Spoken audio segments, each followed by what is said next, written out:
بسم اللہ الرحمن الرحیم۔ زینب ٹی وی کی طرف سے میں آپ لوگوں کے ساتھ رسول اللہ صلی اللہ علیہ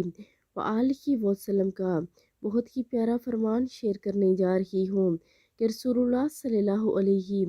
وآلہ وسلم اور صحابہ کرام کی شان سیدنا عبداللہ مسعود رضی اللہ تعالیٰ عنہ کہتے ہیں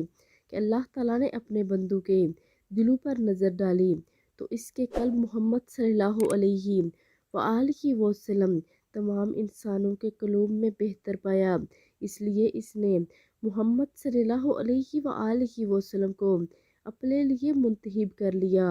اور ان کو رسالت کے ساتھ مابعوث کیا۔ پھر اس نے اس دل کے انتخاب کے بعد باقی بندوں کے دلوں پر نظر ڈالی اور اصحاب محمد صلی اللہ علیہ وآلہ وسلم کے قلوب کو تمام انسانوں کے قلوب سے بہتر پایا، اس لیے اس نے انہیں اپنے نبی کے وزراء یعنی ساتھی بنا دیا جو اس کے دین کے لیے قتال کرتے ہیں۔